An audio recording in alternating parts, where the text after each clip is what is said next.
So now it's later that afternoon. I just got home from work and it's like 5:25 in the afternoon. And I know that I'm supposed to talk to my dad at 5:30. So I'm sitting in a chair at the dining room table and I'm waiting for him to show up. And it's like stiflingly warm. I'm impatient. My knee is like bouncing uncontrollably. And I had been sitting there only for maybe 2 minutes, if that. But it felt like an eternity.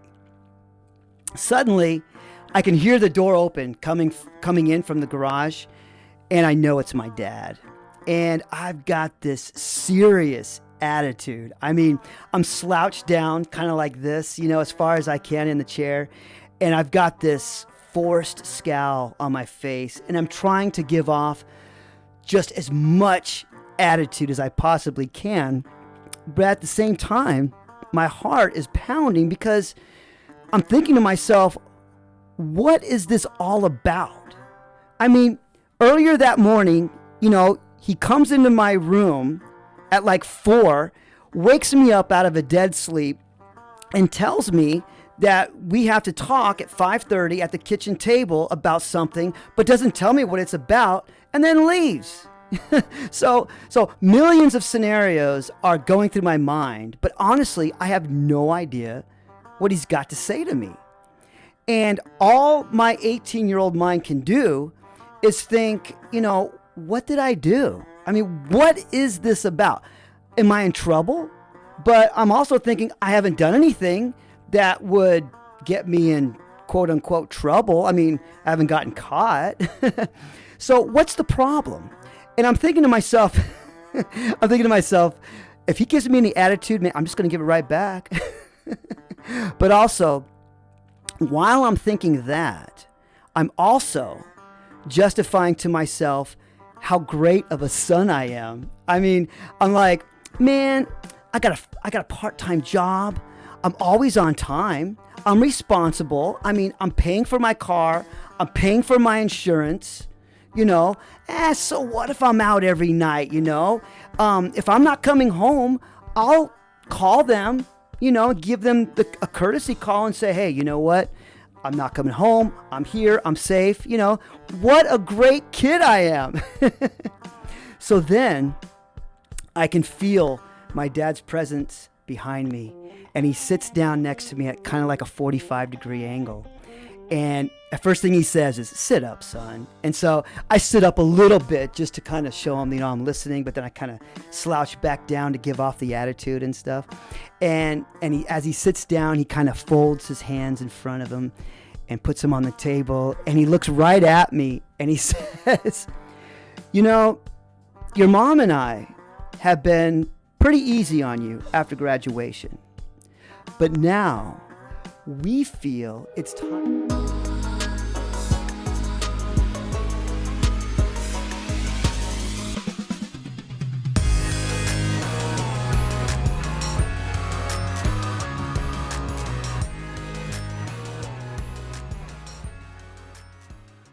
Hello, everyone. My name is Bishop Friesch, and wherever you may be watching or listening, thank you very much for being here, and welcome to My Life Through Music, a project where I talk about the songs and music that were either there at the time, or they describe the thoughts, feelings, or emotions I was experiencing at these particular places and at these particular times. And the song that represents this memory is Get a Haircut by George Thorogood and the Destroyers, released in 1993.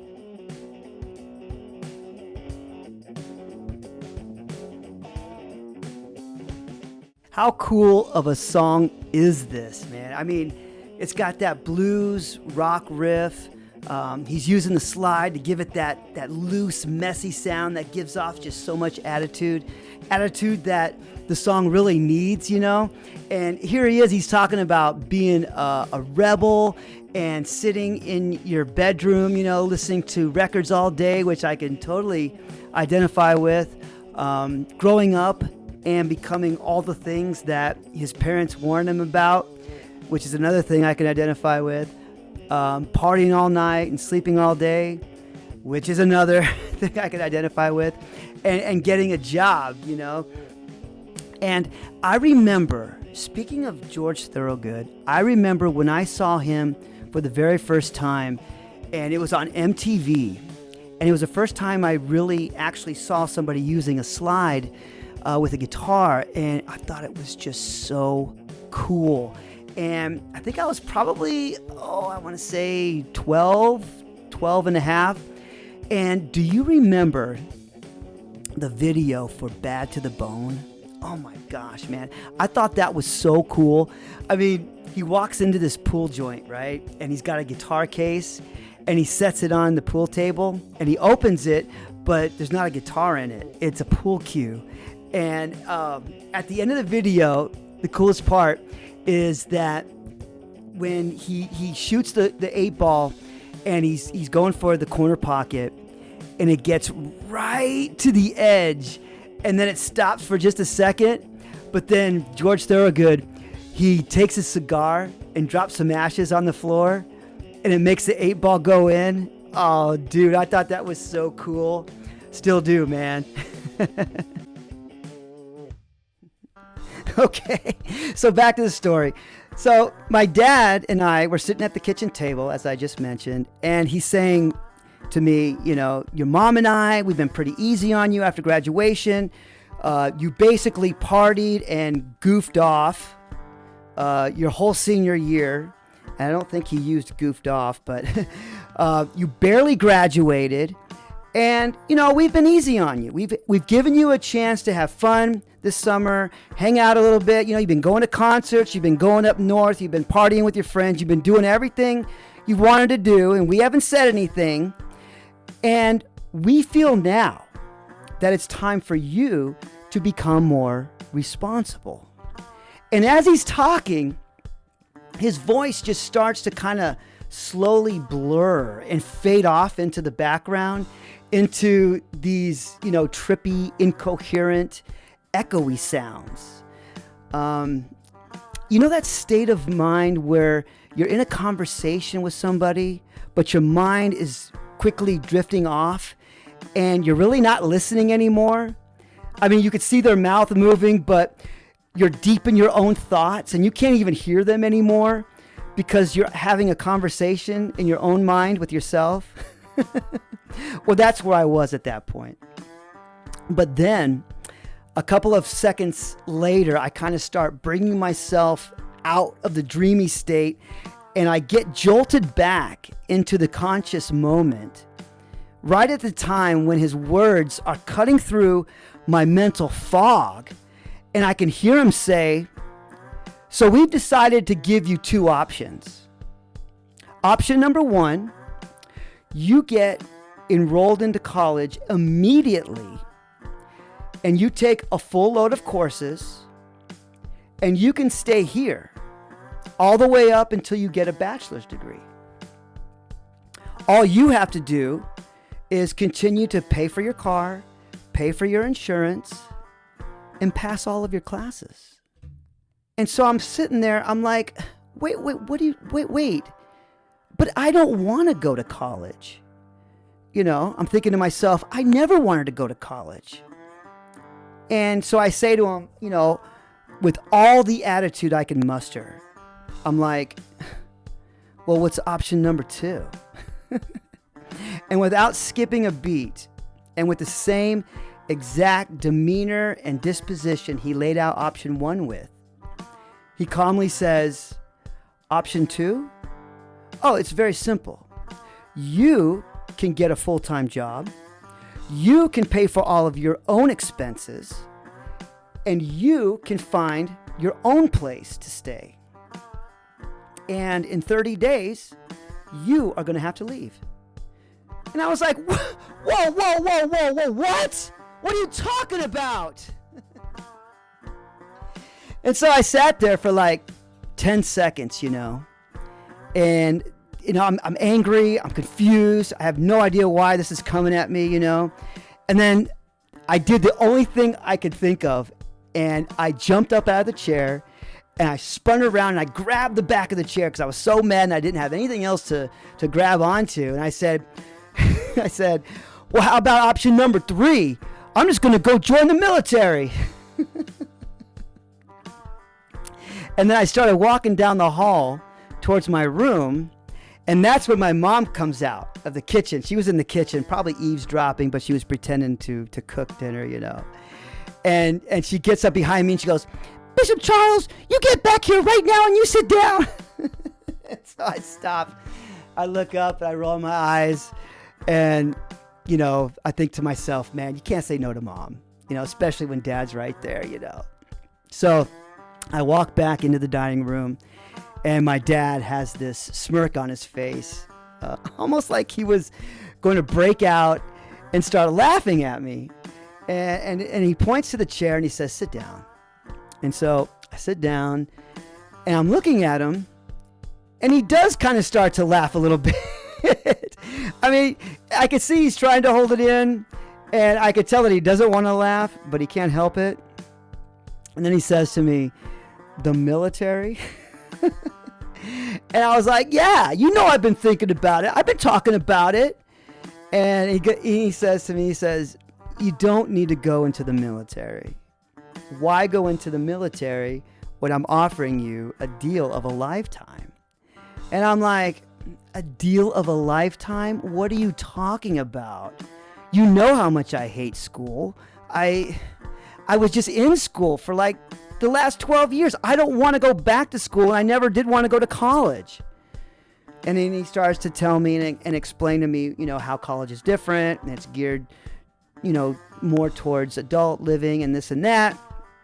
And I'm like, you know, I just don't want to go. And he says, son, I don't really think you appreciate and understand the opportunity that we're giving you. And so I'm sitting there and I'm just silent. You know, I'm not saying anything. I've got nothing to say. And then he says, look, do a year. It's 2 semesters. Try it for 2 semesters. And after that, if you don't like it, then go ahead with your plans to join the military. Deal? So I sat there looking into this bright glare coming off the surface of the table. It was coming off the chandelier from above the dining room table, but it was glaring off on the surface in front of me, and it was the only thing I could focus on. And then I look at him and I say, 2 semesters? And he goes, 2 semesters. And then I go, okay, after that, if I still don't want to go anymore. And then he cuts me off and he says, look, if you give me 2 honest semesters and after that you still don't want to go, I'll drive you to the recruiter myself. And I looked back down into the glare on the table in front of me, and I barely nodded and I go, okay. So there I was. I actually had a plan. I did start college. I was actually going to the classes and actually doing the homework, and I was applying myself, something that a lot of people told me that I wasn't doing much of up to that point. But I was staying out of trouble, and I was kind of getting my act together a little bit, you know, and life was good, and it was getting better. I felt like a real person again, a responsible person, almost like an adult, I guess. And this is why I gotta thank George Thorogood and the Destroyers for this awesome, awesome song, and why it's right here in my Life Through Music playlist. I'll put that in the description so you can go right to it and check it out if you'd like, plus a few more songs that really kind of tell the entire story. And then one random afternoon, I was at my house and I was all by myself. Didn't know where my mom and dad were.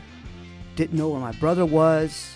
I don't know. He was probably at practice or riding his motorcycle or hanging out with his friends or with some girl or something. I don't know. He wasn't there.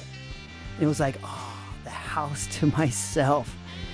I mean, isn't that such a great feeling? I don't care how old you are, but having the house to yourself is awesome. And so I'm in the kitchen and I'm standing right in front of the microwave, basically staring at it from like 3 inches away, waiting for my food to finish cooking. You know, what you're not supposed to do. And I'm getting ready to sit down and watch a video, you know, and all of a sudden I hear the doorbell ring and I'm like, oh man, really? I mean, what does a guy got to do? You know, I mean, all I want to do right now is sit down, eat this greasy quesadilla and watch, you know, one of my favorite all-time movies, Top Gun, for like the 150th time. I mean, the audacity of people. Anyways, I walk past the dining room, the same place where my dad and I had that conversation I spoke about in the beginning. And I turn down the hallway and I'm thinking to myself, I shouldn't even answer this. I mean, it isn't for me anyways. It can't be for me. I mean, all my friends are either working or they're at school or, I mean, nobody needed to get a hold of me. I knew where everybody was. They knew where I was, you know. It was no big deal. And I'm thinking to myself, it's probably one of my brother's friends or something. And so I get to the door, I grab the handle, and I swing it open, you know, with a little attitude. But then I gasp, and time slows down as reality sets in very deeply. And I have to grab the door frame because adrenaline is now pumping through my body. Because standing right in front of me, looking impeccably beautiful as always, like she had just walked off the set of some modeling shoot. Man, talk about take my breath away. Was attendance girl.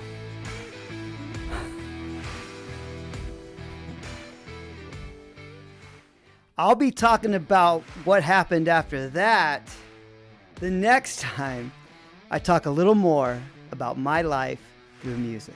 Thank you very much for being here.